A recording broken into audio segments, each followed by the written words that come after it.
আজ আমার মুক্তির মধ্য দিয়ে 2021 সালে হেফাজতে ইসলাম বাংলাদেশ এবং এদেশের আলেম সমাজের উপর ইতিহাসের অন্যতম এক গভীর ষড়যন্ত্র এবং চক্রান্ত নির্যাতনের যে স্টিমগুলার পরিচালনা করা হয়েছিল তার আজকে একটি প্রাথমিক অধ্যায়ের পরিসমাপ্তি ঘটল। আমরা স্পষ্ট ভাষায় বলতে চাই, আমাদের উপর জুলুম করা হয়েছে, আমরা নির্যাতিত, অন্যায়ভাবে আমাদেরকে কারারুদ্ধ করা হয়েছে, বুলেটের আঘাতে আমাদের ভাইদেরকে হত্যা করা হয়েছে। আমরা যখন আমাদের সন্তানদের লাশ এবং তাদের রক্তমাখা বুলেট বিদ্ধ সেই মরদেহকে সামনে রেখে আমরা যখন আমাদের ন্যূনতম প্রতিবাদটুকু উচ্চারণ করতে গিয়েছি, তখন আমাদেরকে কারারুদ্ধ করা হয়েছে, আমাদেরকে নানাভাবে নিষ্পেষণ করা হয়েছে, আমাদেরকে জনগণ থেকে বিচ্ছিন্ন করার সব ধরনের অপচেষ্টা চালানো হয়েছে। আমি আজ এই মুহূর্তে আমার এই মুক্তি উপলক্ষে আমি বলতে চাই, আমাদের উপর জুলুম করা হয়েছে, এটাকে আমরা সহ্য করে নিলাম। আমাদের ভাইদেরকে হত্যা করা হয়েছে, সেটাও সহ্য করে নিলাম। আমরা আমার সন্তানের লাশ কাঁধে তুলে নিয়েছি, সেটাকেও আমি হাসি মুখে বরণ করে নিলাম। আমাদেরকে অপমান এবং লাঞ্ছনার সব ধরনের ষড়যন্ত্রের সম্মুখীন হতে হয়েছে, সেটাও আমরা হাসি মুখে বরণ করে নিয়েছি। কিন্তু আল্লাহর জমিনে আল্লাহ এবং তার রাসূলের কোন সম্মান এক মুহূর্তের জন্য আমরা বরদাস্ত করে নেব না। আমরা আমাদের সর্বোচ্চ ত্যাগ এবং কোরবানি স্বীকার করতে প্রস্তুত রয়েছি, জীবন দিতে প্রস্তুত রয়েছি।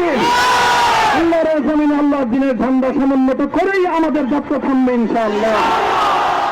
হয়তো শাহাদাত, নয়তো খেলাফত ইনশাআল্লাহ। আল্লাহর জমিনে খেলাফত প্রতিষ্ঠার যে আওয়াজ পৃথিবীর দিকে দিকে উচ্চারিত হচ্ছে, সে আওয়াজ বাংলার জমিনে খেলাফতের এই আন্দোলনকে চূড়ান্ত গন্তব্যে পৌঁছাবে ইনশাআল্লাহ।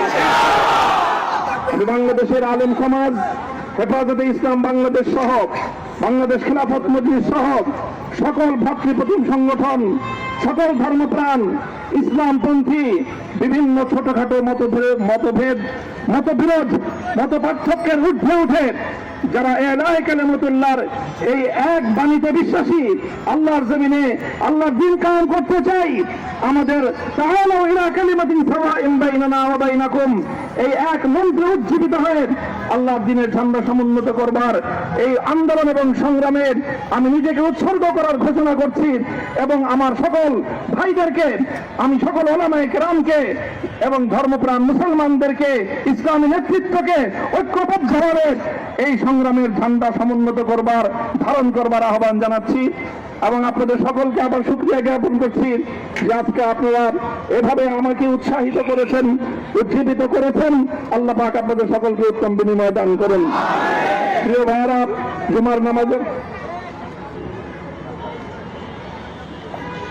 জুমার নামাজের একেবারে ঠিক আগ মুহূর্ত, এখন সব মসজিদগুলোতে জুমার প্রস্তুতি চলছে। আমরা এখন এখানে খুব সংক্ষিপ্ত দোয়ার মাধ্যমে আমাদের আজকের এই প্রোগ্রামের সমাপ্তি ঘোষণা করব।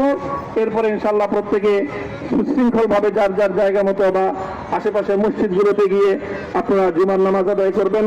আমি আবারও বলছি, আমি আমার আলোচনার শুরুতে কোরআনে পাকের সেই আয়াতটুকু তেলাওয়াত করেছিলাম, হযরত ইউসুফ আলাইহিস সালাতু ওয়াস সালাম কারামুক্তি এবং প্রকৃত যারা অন্যায়কারী ছিল সেই অন্যায়কারীদের স্বরূপ ওনার সামনে উন্মোচিত হয়ে যাওয়ার পর, জাতির সামনে তাদের স্বরূপ উন্মোচিত হয়ে যাওয়ার পর তিনি যে কথা বলেছিলেন, আমিও নবী ইউসুফ আলাইহিস সালাতু ওয়াস সালামের অনুসারী হিসাবে তার সুরে সুর মিলিয়ে, কণ্ঠে কণ্ঠ মিলিয়ে কথাই বলতে চাই, লা তাসরিবা আলাইকুমুল ইয়াউম, ব্যক্তিগত আক্রোশের প্রতিশোধ আমরা কারো কাছ থেকে গ্রহণ করব না। সকলকে আহ্বান জানাই, মাদ্রাসা, স্কুল, কলেজ, ভার্সিটি কোন শিক্ষা ব্যবস্থার ছাত্রদের মধ্যে বিভেদ করার নীতিতে মামুনুল হক বিশ্বাস করে না। আসো, স্কুলের ছাত্র আসো, আমার মাদ্রাসার ছাত্র পাশে দাঁড়াও, কলেজ থেকে আসো, ভার্সিটি থেকে আসো, তোমরা হাতে হাত মিলো, ইনশাআল্লাহ দেশের স্বাধীনতা অক্ষুণ্ণ থাকবে। এদেশের ইসলাম এবং হাজার বছরের যে সাধনা সংগ্রাম, সেই সংগ্রাম বিজয়ী হবে ইনশাআল্লাহ। এই জনপদ ইসলাম এবং মুসলমানদের জন্য হাজার বছর ধরে এখানে কালেমার ঝান্ডা সমুন্নত করবার জন্য আমাদের পূর্বপুরুষরা যে সংগ্রাম করে গেছেন, সেই সংগ্রামকেই আমাদের কাঙ্ক্ষিত গন্তব্যে পৌঁছানোর জন্যই আমরণ এক সাধনায় আত্মনিয়োগ করতে হবে। সেই আহ্বান আমি সকলের প্রতি ব্যক্ত করছি। ও আখিরু দাওয়ানা আলহামদুলিল্লাহি রাব্বিল আলামিন। اللهم صل على محمد وعلى آل محمد كما صليت على إبراهيم وعلى آل إبراهيم إنك حميد مجيد. ربنا ظلمنا أنفسنا وإن لم تغفر لنا وترحمنا لنكونن من الخاسرين. ربنا آتنا في الدنيا حسنة وفي الآخرة حسنة وقنا عذاب النار. اللهم أحسن عاقبتنا في الأمور كلها وأجرنا من خزي الدنيا وعذاب الآخرة. اللهم آمين. يا الله إخلاصের সাথে শুধুমাত্র আপনার সন্তুষ্টির উদ্দেশ্যে আপনার দ্বীনের ঝান্ডা সমুন্নত করবার জন্য হে আল্লাহ আমাদের বুকে আপনি সাহস দিন। হে আল্লাহ সাহস দিন, হিম্মত দান করুন। আল্লাহ আপনার নুসরতকে, আপনার সাহায্যকে আমাদের সামিলে হাল করে দিন। হে আল্লাহ আপনি আমাদেরকে সাহায্য করুন। আমরা সংখ্যায় কম, শক্তিতে দুর্বল। হে আল্লাহ সর্বদিক থেকে আমরা অপ্রতুল, কিন্তু আপনার সাহায্য সাথে থাকলে আল্লাহ পৃথিবীর কোন শক্তি আমাদেরকে রুদ্ধ করতে পারবে না, পরাস্ত করতে পারবে না। হে আল্লাহ আমরা আপনার সাহায্য চাই।